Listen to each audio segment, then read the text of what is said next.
ახლა კი გადავიდეთ ჩვენი ვთქვათ სატელევიზიო თუ ლექციის ასე ვთქვათ მეორე ნაკვეთზე, მეორე ნაწილზე, რომელიც მიეძღვნება მეორე მნიშვნელოვან ქართულ მოდერნისტ გრიგოლ რობაქიძეს და როგორ არის ასე ვთქვათ ნიცშე და ნიცშეს ფილოსოფია ასე ვთქვათ რეციფირებული გრიგოლ რობაქიძესთან. ამ თვალსაზრისით საინტერესოა თვითონ რობაქიძისეული დაკვირვება და მინიშნება და მითითებაც, რაც ჩვენ როგორც მკვლევარებს გვაძლევს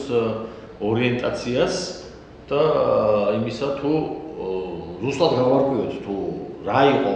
კერძოდ ვთქვათ მისაღები რობაქიძისთვის ნიცშეს ფილოსოფიაში რა იყო მიუღებელი და აქვე მინდა კიდევ ერთხელ გავუსვა ხაზი იმას რომ განსხვავებით კონსტანტინე გამსახურდიასგან გრიგოლ რობაქიძე უფრო მეტად კრიტიკულად არის განწყობილი ნიცშეს მიმართ და ეს კრიტიკული განწყობა უკვე თვითონ აი იმ ამუნარიჩიც გამოჩნდება რომელიც გახლავთ რობაქიძის ბიოგრაფიული ჩანაწერიდან ჩემი ცხოვრება და აქ რას წერს ის ციტატა ზეკაცის იდეა რამდენადაც ეს ზარატუსტრაშია გაშლილი განსაკუთრებული დამაჯერებლობით არ მეჩვენება მაგრამ დიონისურმა ფენომენმა ტრაგედიის დაბადება დამატყვა და კიდევ უფრო მეტად მარადიული დაბრუნების იდეა ეს იდეა ისე ახსნილი ნიცშესთან გულისხმობს რობაქიძე როგორც პითაგორის კომენტატორები აკეთებენ. რაც ჩემთვის ყოველდღე მიუღებელია. რადგან თუ კი მე ჩემ თავს მარადიულად ვუყურდები, როგორ შეიძლება ზეკაცი გავხდე. ამგვარად აქ ძალიან კარგად ჩანს და გამოიკვეთა თვითონ რა არის მნიშვნელოვანი რობაქიძესთვის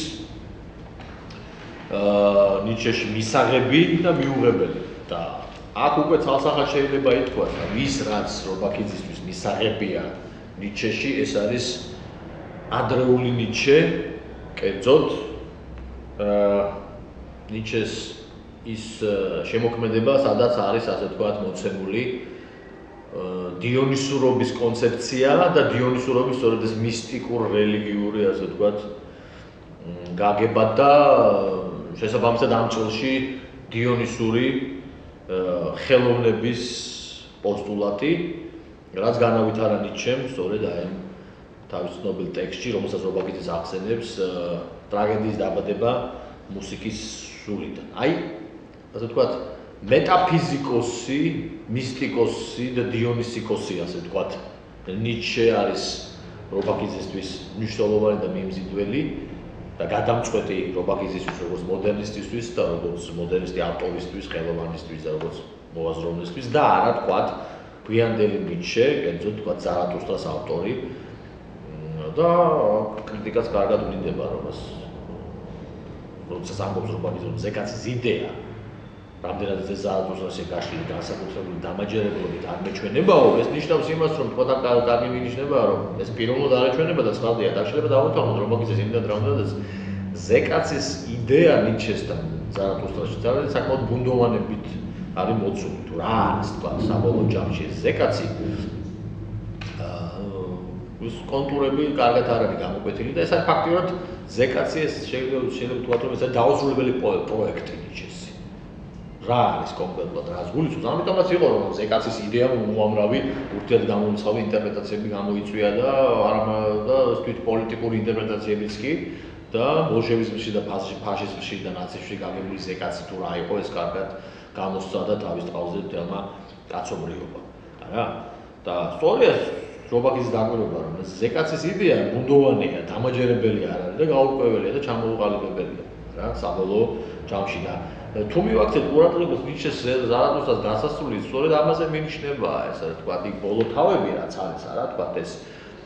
თვარაულების სიმღერა, თუ შლაფბანგდა თუ ლით თუ აწვდები და ახლობთ ესე ქვია, თქვა იმ თავს არა, იქ არის რაღაცა დითი რამბები, დიონისოს დითი რამბები, იქ არის ბნელი, ღამე, აპოლოგია ამ რაღაცა გაურკვეველი სტიქიების მიმართ და საბოლოო ჯამში გაურკვეველია თუ რა არის თქვა რისკენ ისტრაფი ზარათუსტრა რა არის მისი მიზანი საბოლოო და რა ამდენად რობაქიძისთვის გვიანდელი ნიჩე ეს არის აქედან გამომდინარე ეს არის ანტიმეტაფიზიკოსი ნიჩე ანტილოგოცენტრიკოსი ნიჩე და ჩვენ თუ გავითვალისწინებთ იმას რომ რობაქიძე მთელი თავისი ფილოსოფიური აზროვნებით თავისი შემოქმედებით არის ასე ვთქვათ მისტიკოსი, მეტაფიზიკოსი და ლოგოცენტრიკოსი ცხადია თუ რატომ არის მისთვის მიუღებელი გვიანდელი ნიჩე და ზეკაცის იდეა და მარადიული დაბრუნების ეს ნიჩესეული ანტილოგოცენტრისტული და არამეტაფიზიკური ასე ვთქვათ გადაწყვეტა და რატომ არის ეს ამაზე თვითონ საინტერესოა თვითონ რობაქიძისეული ახსნა თუ რას ნიშნავს ტრადიცია რობაქიძესთვის. საინტერესოა და ეს თვითონ ეს ტრადიციის ცნების განმარტება, რასაც რობაქიძე გვაძლევს, სწორედ მნიშვნელოვანია, სწორედ აქ იკვეთება სწორედ მისი მსოფლმხედველობის არსი. კერძოდ წერილში საქართველოს სათავენი, რომელიც რობაქიძემ უკვე გვიან 40-იან წლებში გამოაქვეყნა, ეს უკვე შვეიცარიის ემიგრაციის პერიოდია. აქ ჩანს, აქ ხას უსვამს რობაქიძე ამ წერილში შემდგომ მომენტს, რომ მისთვის მნიშვნელოვანია ციტატა გამოსვლა მეტაფიზიურ სათავეებიდან, აი ამას უსვამს ხას. და ტრადიციაც ამას ნიშნავს მისთვის. ტერმინი, ეს სიტყვა, ამ სიტყვის დეფინიცია. ანუ რობაქიძესთვის ტრადიცია ნიშნავს სწორედ გამოსვლას ხილვით თუ ქმედებით გამოსვლას მეტაფიზიურ სათავეებიდან. და აქ ყველაფერი ცხადია. ცხადია, როდესაც რობაქიძე თავის შემოქმედებაში, ხატულში თუ ფილოსოფიურში მუდმივად გამოდის აი ამ სწორედ მეტაფიზიურ პირველსაწყისებიდან, მეტაფიზიურ სათავეებიდან. და ამიტომაც იყო რობაქიძისთვის ასე ახლობელი და მნიშვნელოვანი ერთი მხრივ ქართული კულტურა თავისი დიონისური არსით ქართულ კულტურაში ხედავდა რობაქიძე სწორედ აი ამ გამოსვლას მეტაფიზიური სათავეებიდან ერთი მხრივ იგივე პეტრიცში თუნდაც და ეს რუსთაველში ეს არის მისთვის ქართული კულტურა მუდმივი გამოსვლა და ეს არის ფაქტობრივად მარადიული დაბრუნება მუდმივი გამოსვლა ამ მეტაფიზიურ სათავეებიდან და მასთან დაბრუნება ერთი მხრივ და მეორე მხრივ აქ არის ამოიმართება ასე ვთქვათ გოეთეს ფიგურა რაც ასე საყვარელი და ძვირფასია რობაქიძისთვის და გოეთეს კერძოდ ეს ცნობილი ეგრეთ წოდებული ურფენომენის მოძღვრება პირველ მოვლენის თაურ მოვლენის კონცეფცია გოეთეს.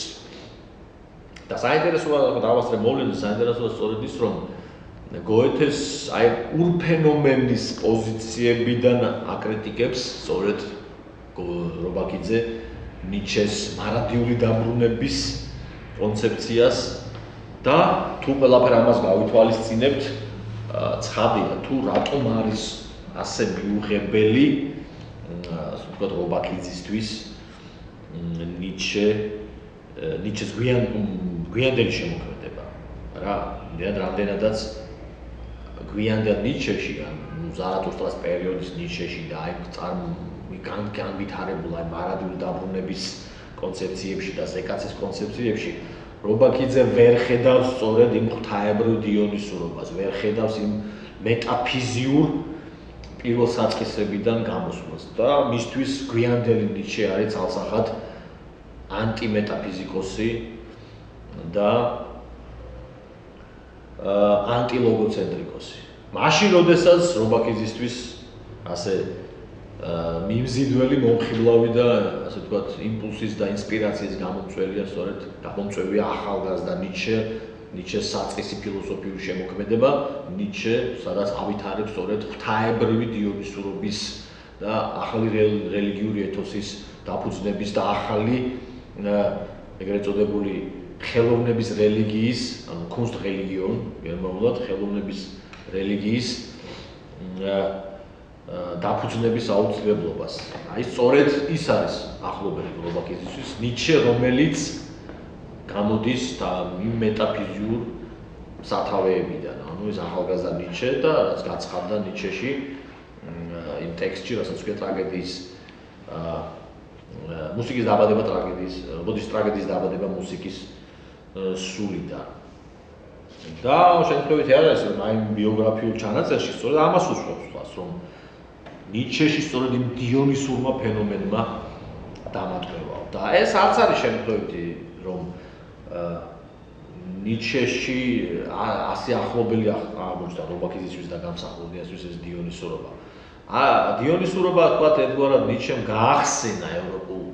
ესთეტიურ და სააზრო ნოსიურზე სწორედ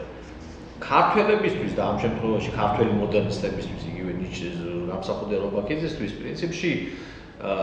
დიონისურობას ისინი იმთავითვე იყვნენ ნაზიარები, თქვათ, როგორც ქართველები იმდენად რამდენადაც ისინი არსებობენ, თქვათ, ისინი მოღვაწეობენ და ქართულ კულტურას ცხადია იმ პერიოდში დიონისურობის ნატამალიც არ არის ქართულ კულტურაში იმ მაღალი გაგებით რაც იყო ეს რუსთაველთან არა, თუნდაც არა, მაგრამ ზოგადად რობაქიძეს და გამსახურდიას ქართულ კულტურის სპეციფიკას და თავისებურებას მოიაზრებენ როგორც დიონისური ტიპის კულტურას, როგორც საკრალური და ღვთაებრივი დიონისურობის, ნათელი, მზიური დიონისურობის კულტურას, რომელიც შემდგომ ერწყმის აპოლონურობას და რობაქიძისთვის კერძოდ ეს არის ვეფხისტყაოსანი და შოთა რუსთაველის სწორედ ეს სინთეზი, უმაღლესი სინთეზი დიონისურობისა და აპოლონურობისა და ამისა რობაქიძე ზოგადად ქართულ კულტურას და ეს მისთვის ეს ქართული ცეკვა იქნება თუ ქართული სიმღერა იგივე მრავალჟამიერი და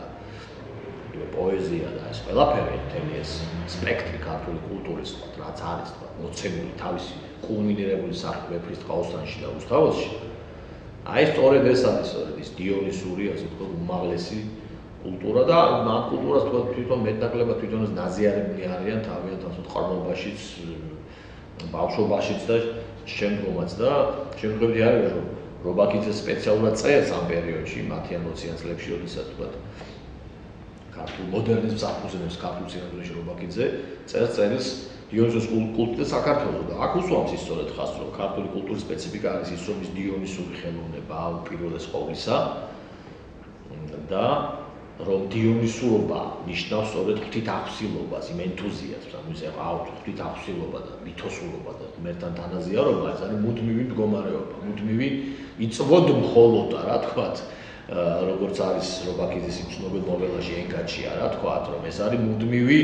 წვა, გაუნელებელი მუდმივი წვა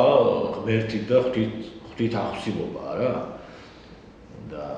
ეს არის სწორედ დიონისური, მზიური დიონისურობა თქვა. ცხადია ახლა დიონისურობაში ჩვენ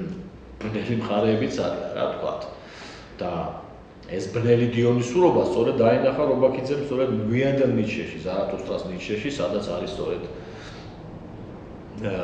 ეგრეთ წოდებული ძალაუფლების ნების ტოტალობა და ტოტალურობა და მისი გამოვლენა და მისი და ეს ღვთაებრიობისაგან დაცლილი დიონისურობა, ბნელი შავი დიონისურობა, ასე თქვა შეიძლება ითქვას. აი ესია რობაქიძესთვის გვიანდელ ნიჩეში და ეს მიუღებელია მისთვის ნათელი დიონისურობა მისაღები, რაც ასე ვთქვათ ნიჩეშია, ახალგაზრდა ნიჩეში, კერძოდ ტრაგედიის იმ ნიჩეში, რომელიც არის ავტორი ტრაგედიის დაბადებისა. და აქვე არის საინტერესო სწორედ და ამ კონტექსტში და ამ თვალსაზრისით საინტერესოა თავად ცნობილი იტალიელი ქართველოლოგის ლუიჯი მაგაროტოს დაკვირვებაც, რომელიც მან გამოთქვა თავის წერილში ნიჩეს გავლენა ახალგაზრდა რობაქიძის შემოქმედებაში და სწორედ ამ სპეციფიკას უსვამს. ანუ რობაქიძის ნიჩიანური რეცეფციის სპეციფიკას უსვამს ხაზს ლუიჯი მაგაროტო და ის გამოყოფს სწორედ ამ მომენტს, რომ რობაქიძესთვის სწორედ მნიშვნელოვანია და თვითონ რობაქიძეც არის ამის უპირველესი წყარო არა, აქედან გამოვიდა, ალბათ მაგალითად აქედან გამოვიდა და ჩვენ როგორც ასე ვთქვათ, რობაქიძის შემდგომი ვთქვათ, კვლევარები თუ როგორც არის თუ რეციპიენტები, ჩვენც უნდა გავითვალისწინოთ აი რობაქიძის დაგვირება, რომ მნიშვნელოვანია რობაქიძისთვის ნიჩეს ადრეული ასე ვთქვათ, დიონისური პერიოდი მისთვის როგორც მოდერნისტი მოაზროვნისთვის, ხელოვანისთვის და არა გვიანდელი ნიჩე. და აი ლუიჯი მაგარიტოს ამას უსვამს ხალხი, ეხლა ციტატას მოვიყვან, ჩემს მიერ აღნიშნული მაგარიტოს ამ წერილიდან. ციტატის დასაწყისი. გერმანულ კულტურაში და განსაკუთრებით ნიჩეს შემოქმედებაში გრიგოლ რობაქიძემ დაინახა მითოსური ძალის აღორძინება. გაოცდა მისი უღრმესი შინაარსი და ჩასვდა მის მოულოდნელ დროულობას. რობაქიძე უბრუნდება ნიჩეს ტრაგედიის დაბადებას, მიეცეთ ყურადღება და სწამს, რომ მითებისათვის ნიშანდობლივი თავისუფლების სუნთქვა ცხოვრებაში მხოლოდ მაშინ ჩნდება, თუ კი ინარჩუნებენ ღრმა კავშირს დიონისურ საწყისთან. ძალიან კარგად აქ მაგარატოს აი ეს მოხაზული სწორედ ეს სპეციფიკა თუ რაში მდგომარეობს ასე ვთქვათ რობაქიძესთან ნიჩეს რეცეფცია. აი ეს მითოსურობა, რაც უკავშირდება დიონისურ ახალ რელიგიურ ეთოსს, აი ეს არის სწორედ და რაც გამოვლინდა ნიჩესთან ტრაგედიის დაბადებაში, სწორედ ეს არის მნიშვნელოვანი რობაქიძისთვის ნიჩეს ფილოსოფიაში და შემდგომ უკვე რობაქიძის მთელი შემოქმედება, მისი მხატვრული შემოქმედება რა, განსაკუთრებით 20-იანი წლების დაქვემდებარებაში მაქვს მისი განსაკუთრებით მისი რომანი გველის პერანგი,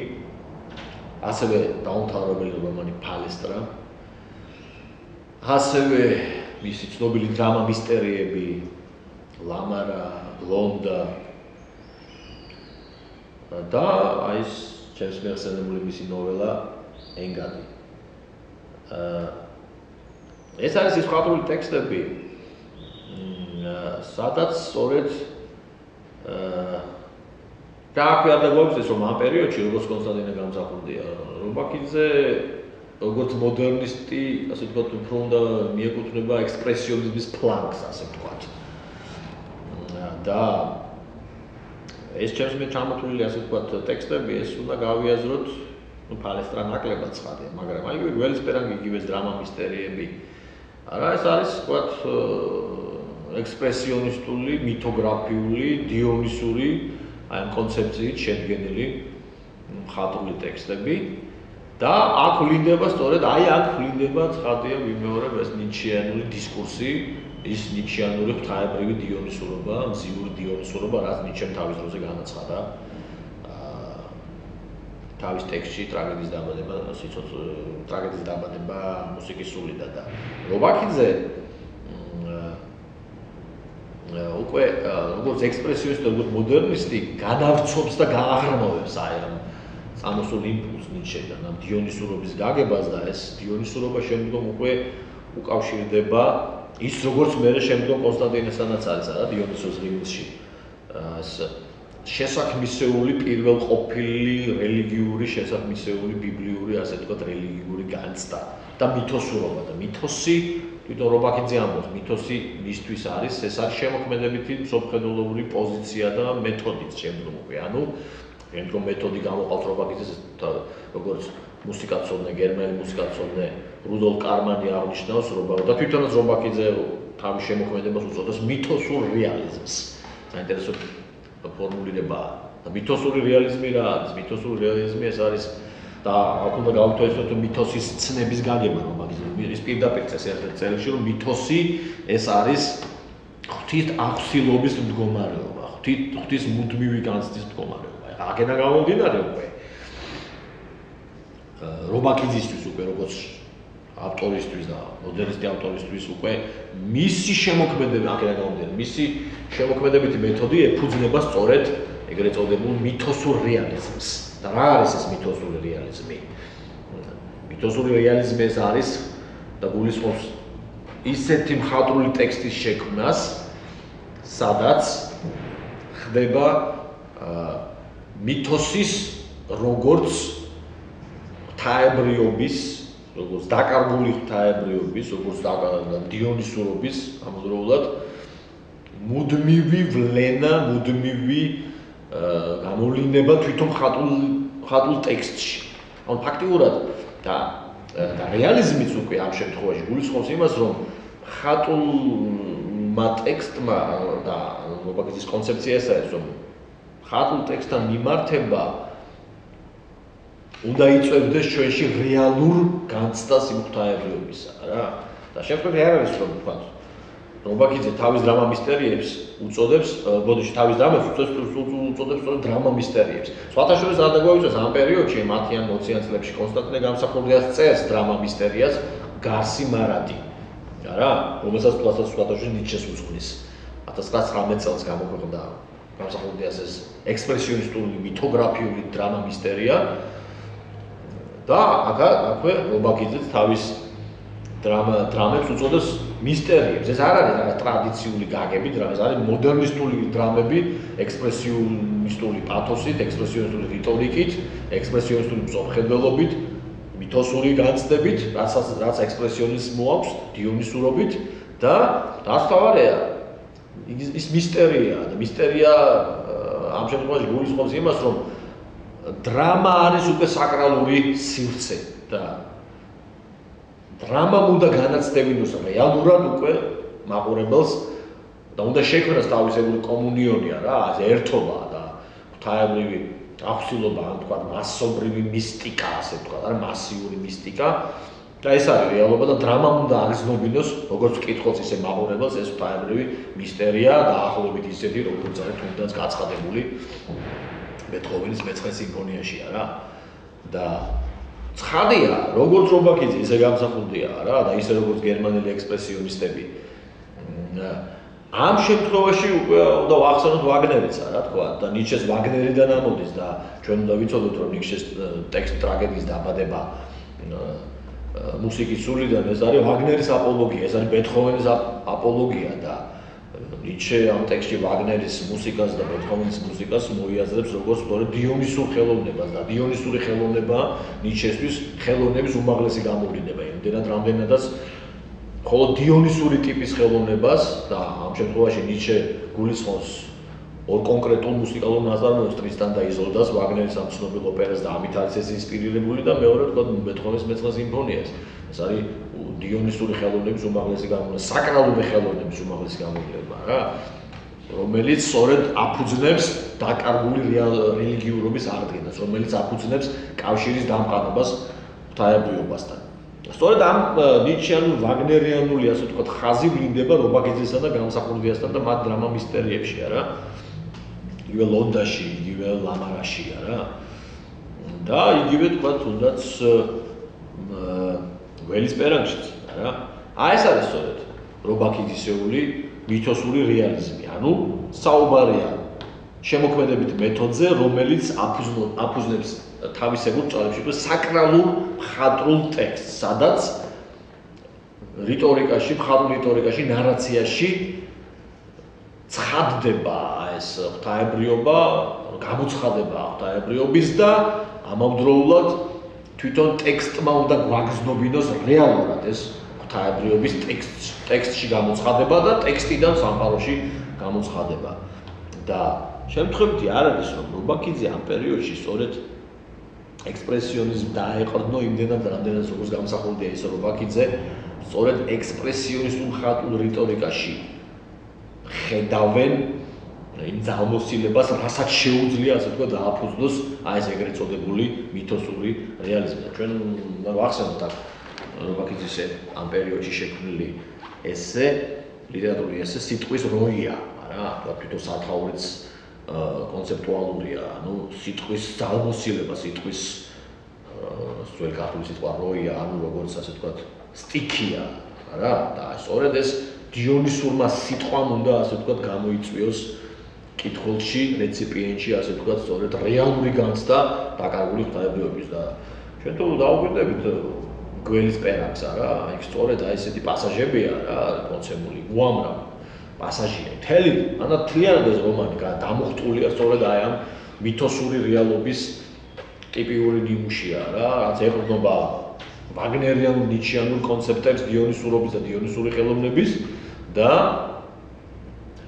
შემდგომ უკვე ექსპრესიონიზმს რა. და მე ხლა კვლავ მინდა დავუბრუნდე აი ამ მომენტს რომ ნიჩეს რეცეფციის საკითხს და სპეციფიკას და ამ თვალსაზრისით თქვა ჩვენ უკვე ვახსენეთ აი ეს წელიდან ამონარიდი რომელსაც ქვია უბრალოდ ეს იყო ბიოგრაფიული ჩანაწერი სადაც საუბრობს თუ რა არის ძვირფასი როსაუროს რობაქი თუ რა არის ძვირფასი მისთვის ნიჩეს ფილოსოფიაში და აქ სხვა წერილებში სხვათა შორის უფრო ადრეულ წერილებში რობაქიძე 10-ან 20-ან წლების წერილებში რობაქიძე მანამდე უსვამდა ხას სწორედ ამ სპეციფიკას რომ მისთვის მნიშვნელოვანი და ძვირფასი არის და ინსპირატორი არის ნიჩე როგორც დიონისიკოსი ასე ვთქვათ რა ღვთაებრივი და საკრალური დიონისურობის ასე ვთქვათ განცხადებელი ნიჩეა რა ადრეული ნიჩე და არა გვიანი ნიჩე ანუ ზარათუსტრის პერიოდის და ამ თვალსაზრისით საინტერესოა წერილები კერძოდ ეს არის წერილი იძულებული განმარტება რომელიც 1911 წელს გამოაქვეყნა რობაქიძემ და ფედერალური გვიანდელი წერილი 1922 წელს გამოაქვეყნა წერილი ოსვალდ შპენგლერი ნაკვეთი მეორე რაც ახლა პირველ წერილს რომელიც 1911 წელს გამოაქვეყნა ეს არის წერილი სადაც რობაქიძე ეკამათებოდა დავით კაცრაძეს სწორედ ნიჩეს საკითხებზე და აქვე ვიტყვი რომ საერთოდ ქართულ სინამდვილეში და ქართული სინამდვილე და ქართული ინტელექტუალები ამ პერიოდში იმთავითვე დაინტერესდნენ ნიჩეს ფილოსოფიით. ეს ძალიან საყურადღებო მომენტია და ჯერ კიდევ ივერიაში გამოქვეყნდა 1899 წელს ანტონ ფუცელაძის წერილი ნიჩეს ფილოსოფიაზე. ამას მოყვა შემდგომ უკვე აკაკე ჩხენკელის წერილები კვალში ნიჩეს ფილოსოფიაზე და შემდგომ უკვე როდესაც რობაქიძე გაშალა მთელი სპექტრი თავისი ლექციებისა და გამოიწვია მთელი აჟიოტაჟი ქართულ სინამდვილეში და იქადაგა მოდერნიზმი და იქადაგა ნიჩეს ფილოსოფია, ამან გამოიწვია შემდგომ პრესაში დისკუსია დავით კაცრაძესთან. და ესეც იძულებული განმარტება სწორედ აი ამ დავით კაცრაძესთან პოლემიკაში შეიქმნა და აქ რა არის მნიშვნელოვანი და აქ საინტერესო მომენტია სწორედ. ჩემი მოთხრობა არ იქნება იმ კითხვის მიგება თუ რა არის ნიჩე. პასუხობს კაცრაძეს, არამედ იმ კითხვისა თუ როგორ გადაიჭრა ჩემში ნიჩე. აი ეს არის სწორედ მნიშვნელოვანი ამ წერილებში და იმ ლექციებში, რომელიც მიუძღვნა რობაქიძემ ნიჩეს, არა? რომ რობაქიძისთვის სწორედ მისი პიროვნული ინდივიდუალური მიდგომა თავარი და ეს არის სწორედ ძვირფასი ნიჩე. შემდგომ კონკრეტდება რომ მისთვის ძვირფასია სწორედ აი ეს ტექსტი, ის პირველი ტექსტი ტრაგედიის დაბადება და შემდგომ ამბობს ამ წერილში, რომ სწორედ აი ამ ორი აპოლონურობის და დიონისურობის კონტექსტში უყურებს და განიხილავს ის, ასე ვთქვათ,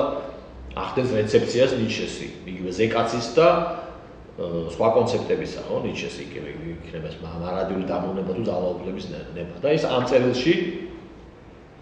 იძულებული განმარტება, რომელიც შეგახსენებთ 1911 წელს გამოქვეყნდა წერილს. მე ავიღე ეს ორი საწყისი ესე იგი დიონისური და აპოლონური და ნიჩეს მოძღვრება გავხსენი დიონისოსო და აპოლოს შუა. ამით ხსნის სხვადასხვა იდეის წარმოშობა განვითარებას, იდეას მარადის დაბრუნებისა, იდეას ძალადობის ამბულად ნება ძალისადმი, იდეა შორეული სიყვარულისა, იდეა ზესთა ადამიანის. რა? ასე რომ ნიჩეს ფილოსოფიას, ასე ვთქვათ, თელს საინტერესო რეცეფცია ხო მეთოდი რობაქიძის, ანუ თელს ნიჩეს ფილოსოფიას ის განიხილავს ადრეული ნიჩეს ჭრილში, ანუ დიონისურობის, ღვთაებრივი დიონისურობის ჭრილში და შემდგომ ამბობს იგივე აი ოსვალდ შპენგლერზე წერილში, რომ ნიჩეს ზეკაცი სხვა არის. ეს არის კაცში შვებული დიონისო. ზეკაცი ილტვის განსხვავდეს უკანასკნელად დიონისოში. აი ესეც კორექტივი ნიჩესი და კრიტიკა ნიჩესის გარკვეული იმდენად რამდენადაც ამიტომ აქვე არის ეს თვითონ რობაქიძისეული გაგება ზეკაცობისაა რა. ჭეშმარიტი ზეკაცი რობაქიძისთვის ეს არის ზეკაცი და თუ რომელიც გარდაისახება რომელიც არის დიონისური, ასე ვთქვათ. ანუ ადამიანი ზეკაცი, რომელიც თავის თავში აფუძნებს უმაღლეს ღვთაებრივ, ასე ვთქვათ, კოსმიურ შეგრძნებებს, არა? ანუ ფაქტიურად ეს არის რობაქიძესთან შეიძლება გავიაზროთ როგორც ცალკე აღებული ინდივიდი, ასევე გავიაზროთ როგორც ზოგადად ხელოვანი და დიონისურობა ხას უსვამს. ეს პირველ რიგში რობაქიძისთვის ეს არის მუდმივი რელიგიური პათოსი, რელიგიური ჭრეტა და განცდა, რაც თავარია და შესაბამისად ზეკაცობა სწორად ამაში ვლინდება და არა თქვათ იმ ტიპის ზეკაცობა, რაც გარკვეულად ბუნდოვანი იყო და გაურკვევლად და რობაქიძე ხას უსვამს, რომ თვითონ ნიჩემ ვერ გადაწყვიტა ეს საკითხი. ეს მართლაც ესეა, ანუ ნიჩეანური ზეკაცი თვითონ თუ რა არის ნიჩეს ზეკაცი, ან აი ამ ძალაუფლების ნებით აღჭურვილი ინდივიდი თუ რა არის, თუ რა წარმოადგენს, საბოლოო ჯამში ეს ნიჩესთანაც გაურკვეველი და გვაქვს უამრავი ინტერპრეტაციები, თქვათ შეგვიძლია ზეკაცი გავიაზროთ როგორც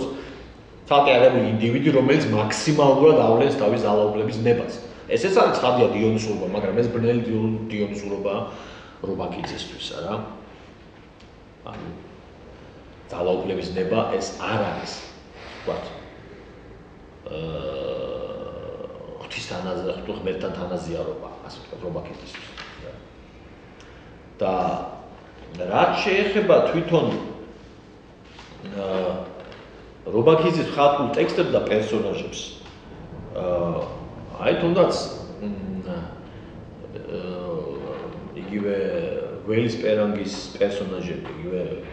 თარა შემხარი ან არჩიბალდ მეკეში არა. ეს პერსონაჟები არიან სწორედ აი დიონისური ტემპერამენტის პერსონაჟები და დიონისურობა საერთოდ რობაქიძესთან მოდი ესეც ითქვას. ეს არის უმაღლესი ზნეობრივი ღვთაებრივი ეთიკური მდგომარეობა. კერძოდ რობაქიძესთან დიონისურობა ეფუძნება სხვაიჩემის ფორმულას. და ეს არის სწორედ ის მნიშვნელოვანი მომენტი, როდესაც და დიონისურობაც ეს არის. ანუ ეს რას ნიშნავს? ანუ დიონისურობა რობაქიძესთან ყოველთვის ეს არის გახელება, ეს არის და გახელება გულისხმობს საზღვრის გადალახვას, შეზღუდულობის დაძლევას. ანუ როგორც ჰაიდეგერი ამბავს, hinübergehen, ანუ გადასვლას, არა? ანუ სადაც შესაძლოა ეს არის, მაგრამ რობაქიძესთან უფრო ეს მისტიკურ, რელიგიურ და ეთიკურ ჭრილშია გადაწყვეტილი. ანუ სხვაიჩემი ამ შემთხვევაში, როდესაც ინდივიდმა და აპირისპირდება რობაქიძე სწორედ ნიჩეს ზეკაცის სუპერ ინდივიდუალიზმს და პოტენციურად მოცემულ მიზანთროპიას, არა კაცთ მოძულეობას, რაც ახასიათებს გარკვეულწილად პოტენციაში ახასიათებს და ეს მარტო რჩება ჩვენ ხო ვიცით არა ნიჩეს ზარათუსტրա ეს მარტო რჩება არარას წინაშე არა ეს ფინალი სწორედ ეს არის რაღაცა თქო კი არის რაღაც პათოსი მაგრამ ეს არის რეალურად არარას წინაშე წარსდგა საბოლოოდ ნიჩეს ზარათუსტრა და ის მარტო დარჩა საბოლოო ჯამში მარტო იყო ყოველთვის და მარტო დარჩა და აი სხვაიჩემი ანუ თავის თავიდან გასვლა და ეს ეთიკური აქტი, როდესაც ხდება საკუთარი პიროვნების გახსნა, საკუთარი პიროვნების მსხვერპლად გაღება, შეწირვა სხვისთვის, სხვა ადამიანისთვის, გახსნილობა სამყაროს მიმართ. და აი ეს არის დიონისურობა, გადასვლა, დაძლევა და გადალახვა საკუთარი შეზღუდული ემპირიული პიროვნულობის და უმაღლესი ღვთაებრიობის მოპოვება. ასეთი ტიპები არიან, თქვა, რობაქიძის ტემპერამენტის პერსონაჟები არიან, თქვა, იგივე ფალესტრა, თქვა, იგივე ადოლფ უნგარი, იგივე არჩიბალდ მეკეში, იგივე ვამეხი, არა, ისინი მუდმივად მზად არიან და ეს არის მათი მთავარი ეთიკური აქტი. სხვაიჩემი, მათ უყვართ ეს სხვაი, ანუ მზად არიან, თქვა, თავი გასწირონ, შესწირონ სხვას და ამით გამოიწვიონ კათარსისი საკუთარი თავის ისევე როგორც მთელი ადამიანობის და კაცობრიობის და არის სწორედ ეს დიონისური გახელება და ეს დიონისური გახელება ეს არის უმაღლესი ეთიკური აქტი რობაქიძესთვის, როდესაც ხდება თვით შეწირვა და თავის გაღება შეგნებული და ბედის სამძღოლს გადალახვაც ეს არის რობაქიძეს, როდესაც არის საკუთარი თავიდან გასვლა, საკუთარი თავის მიძღვნა სხვისთვის, ეს ერთი საკუთარი თავის დაძლევა, ამ შეზღუდულობის, სამყაროს შეზღუდულობის დაძლევა და შესაბამისად სხვაში ვთქვათ, სხვისთვის თავგაწირვა და სხვაში უკვე საკუთარი თავის ამოკითხვა და საკუთარი თავის სრულყოფა, რა. და აი ამ ტემპერამენტის მატარებლები, აი ამ ფორმულით მოქმედებენ სწორედ. არჩიბალდ მეკეში ამეხიდა მისი იგივე ლონდონ და სხვა პერსონაჟები რა რობაქიძის და რაც მთავარია როგორც კონსტანტინე გამსახურდიასთვის ისე რობაქიძისთვის ნიჩეს ფილოსოფია და იქიდან წამოსული დიონისური კონცეფციები ეს არ არის მხოლოდ ქართული ლიტერატურის მოდერნისტული პარადიგმებით გამართვის ამოცანების დაძლევის და გადაჭრის საშუალება. არამედ როგორც კონსტანტინესთვის, ისე რობაქიძისთვის ნიჩე და მისი ფილოსოფიას ამავდროულად დიდი სოციალური დატვირთვები აქვს და შემთხვევით არ არის რობაქიძის მთელი ეს ლექციების კურსი, რაც მან 10-იან წლებში საქართველოში ჩაატარა თბილისსა და ქუთაისში. სწორედ გამსჭვალულია აი ამ პათოსით, რომ ნიჩე შემოყავს მას ქართულ კულტურაში და აქ ანიჭებს მას დიდ სოციალურ ფუნქციას. იმისას, რომ ნიჩეს საშუალებით და ნიჩეს დიონისური კონცეფტების საშუალებით უნდა განახლდეს ერთი მხრივ ქართული ლიტერატურა და უნდა ეზიაროს ქართული ლიტერატურა მოდერნიზმს და მოდერნისტულ პარადიგმებსა და პოეტიკას და მეორე მხრივ უნდა განახლდეს ქართული კულტურა, რომელიც მოცემულ ვითარებაში რობაქიძის და გამსახურდიას აზრით არის სწორედ საშინელ პროვინციალურ კრიზისში, არა, კოლონიურ ვითარებაში,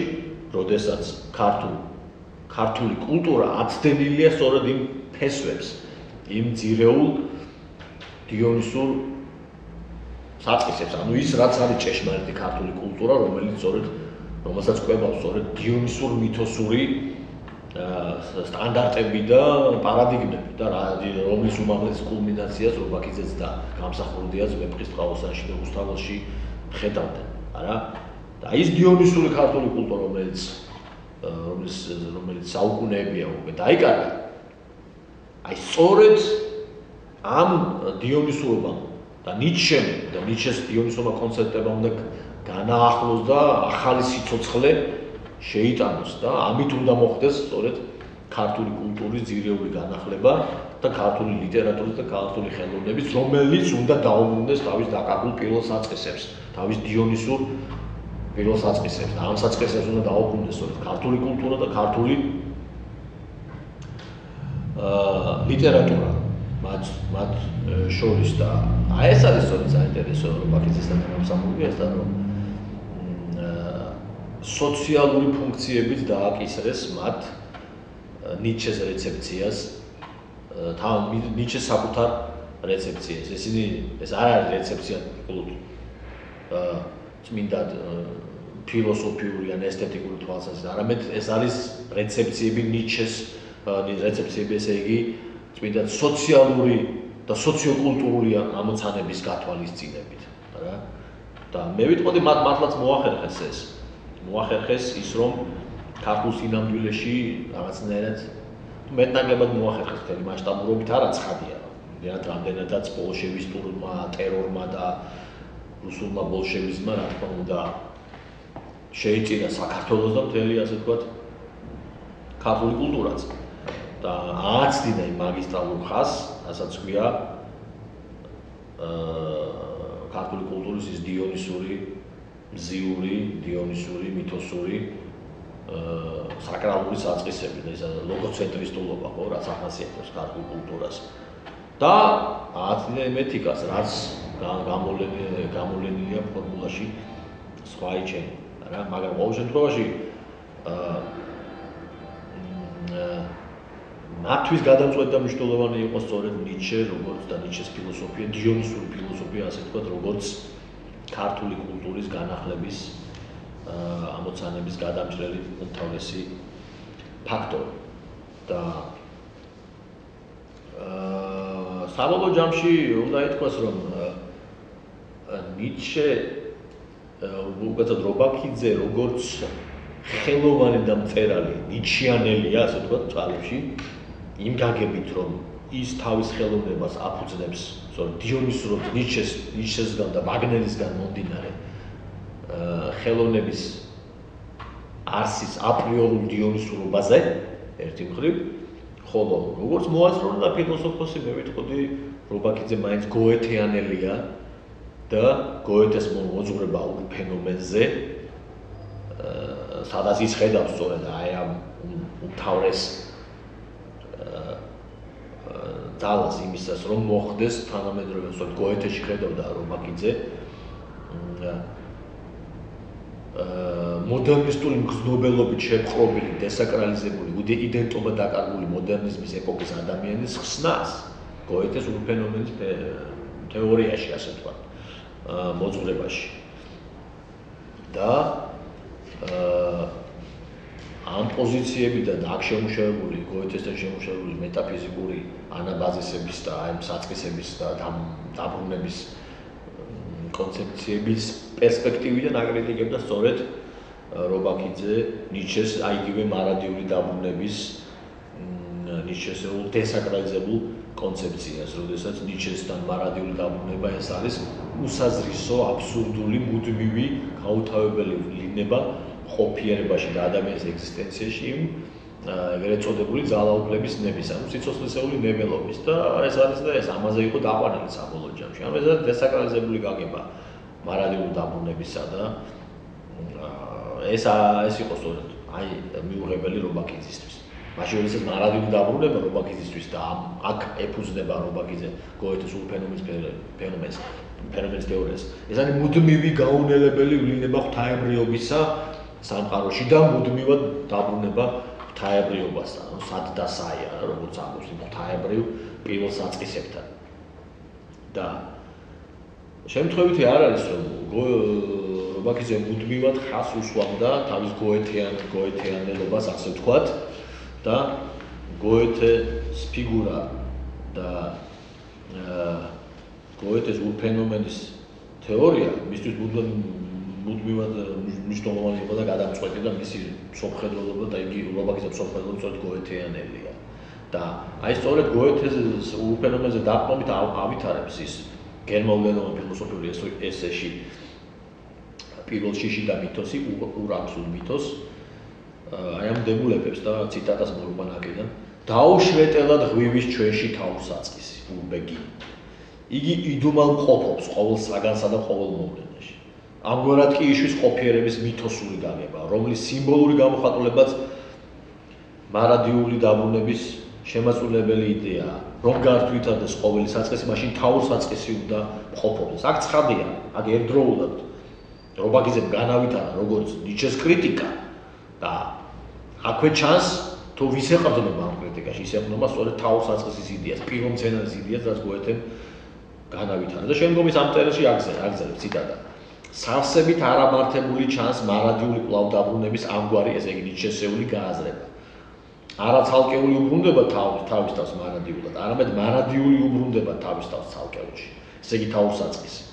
იგია ამ ქვეყნად ყოველი მოვლენის თაობითაც სწორედ მის ანუ გოეთეს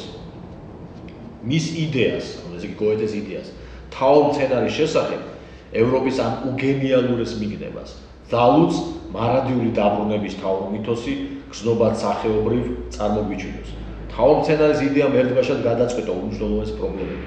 პირველად მსოფლიო ისტორიაში მთელი ყოფიერება სახეობრივი ბუნებითი მჭვრეტელობის საფუძველზე მითოსურ რეალობად იქნა შემეცნებული. თაობ სცენარის მითიური სინამდვილეა. არაისტორიული ფაქტი, ერთჯერადი მოვლენა, არამედ კოსმიური. და როდესაც ბოდიში გზადდება, რომელიც მუდმივად ვლინდება, არა, აი ეს კოსმიურობა და ღვთაებრიობა და ეს არის დიონისურობა სამუდმივად. შემდეგ ვაგზელებ ციტატას, თაობ სცენარი მითოსის გზნობად პოეტური სახეა. ასეთ რომ ყოველ საწყისში პირველ საწყისი და მარადიული ხორცის ხანსალგოებში. ასე რომ ფაქტიურად ჩვენ აგვაქვს მარადიული დაბრუნების კონცეფციის სწორედ საკრალური ლოგოცენტრისტული გააზრება, მითოსური გააზრება, დიონისური გააზრება და ამ საკითხში რობაქიძე სწორედ გოეთეს ეყრდნობა და იგივე პათოსი და იგივე გააზრება არის მოცემული გველის პერანგში და გველის პერანგი სწორედ მარადიული დაბრუნების მთელი კომპოზიცია, მთელი ნარაცია, პერსონაჟის მხედველობაში მაგ არჩიბალდ მეკეშის მთელი ხაზი და გზა. ანუ მთელი სიუჟეტი აგებულია სწორედ მარადიული დაბრუნების კონცეფციაზე. ანუ მოწყვეტილობა, ანუ პირველ საწყისები, ურფენომენისეული პირველ საწყისები, მისგან გამოსვლა, მისი დაკარგვა, მაგრამ მისი კვლავ აღდგენა დაბრუნება და მამის წიაღში დაბრუნება, რისი სიმბოლოც არის სწორედ აი ეს ცნობილი ფინალური სცენა, როდესაც საერთმეში ფუძნდება მამისეულ წიაღში ფუძნდება არჩიბალდ მეკეში. და აქვე დავამატებდნენ გოეთეს ურფენომის თეორია, რობაქიძის მნიშვნელოვანი სწორედ როგორც თანამედროვე მოდერნისტული ტრაგიკულობის და ღმერთი სიკვდილის ვითარების სწორედ დაძლევის და ხსნის ფენომენად და თეორიად მოიაზრებს რობაქიძე და ამ ამოცანებსაც აკისრებს ის და აი სწორედ ამას უსვამს იმავე წელში ურანტულ მითოს, ანუ პირველში და მითოსი რობაქიძე და ეს ამონარი ვიტყოდი კიდე. და როდესაც ცალკეული მარადიულის გამანაყოფიერება მოქმედებას თავის თავში შეიგრძნობს და ეს არის რობაქიძის სწორედ ეს მარადიული დაბრუნება, ესე იგი, მაშინ ის მარადიულის თანაზე შეიქმნება და შემდგომ მისთვის ის მომაკვდინებელი ზღვარი, ანუ ეს სწორედ ეს ეგზისტენციალური პირველ შიშია რა, ანუ ეს სიკვდილის შეწყობილობა, რა, და უღმერთობის შეწყობილობა და აი ტრაგიკულობის შეწყობილობა, აი მისთვის რობაქიძე აღარ იქცევა უცილობელ საფრთხეს და საკუთარ თვითობას გადარჩება მეტაფიზიკურ ზღვართან შეხვისას და აი აქ არის სწორედ რობაქიძის მნიშვნელოვანი არა ნიჩე, ასე ვთქვათ, არამედ სწორედ გოეთე. და ბოლოს ის რომ რობაქიძე როგორც ავტორი, როგორც პიროვნება, როგორც ხელოვანი და მწერალი მუდმივად იყო, ასე ვთქვათ, ის თავის თავს ცნობილია ეს თავის თავს სწორედ დიონისური ტიპის ხელოვანად, მწერლად, არტისტად, ადამიანად, პიროვნებად მოიაზრებდა და ის თავის ხელოვნებას აი ამ დიონისურობის კონცეფცია აფუძნებს, როგორც ითქვა და სწორედ დიონისური და მითოსური რეალიზმის, ასე ვთქვათ, გამოვლენა, მისი მთელი შემოქმედება და მისი მთელი ცხოვრებას, მისი ტემპერამენტით, მისი აზროვნების წესით, სწორედ აი ამ დიონისურობას ეფუძნება, რაც მან აღმოაჩინა ნიჩეში, მაგრამ ასევე ამავდროულად აღმოაჩინა ქართულ კულტურაში და ამის დასტურად ბოლოს მინდა წავიკითხო სწორედ მისი გვიანი ლექსი 40-იან წლებში, 1942 წელს მან გამოაქვეყნა ეს ლექსი გერმანულად, გერმანიაში ემიგრაციაში ყოფნის დროს და აქ ამ ლექსშიც კარგად ჩანს რობაქიძის, ასე ვთქვათ, დიონისური ენტელექია, ანუ რობაქიძის როგორც პიროვნების, რობაქიძის როგორც შემოქმედის დიონისური, ასე ვთქვათ, შინაგანი არსი, რასაც ეფუძნება მისი ეთიკა, ასე ვთქვათ, რელიგიურობა, ადამიანურობა და ასე შემდეგ და ასე შემდეგ. ეს ლექსი გახლავთ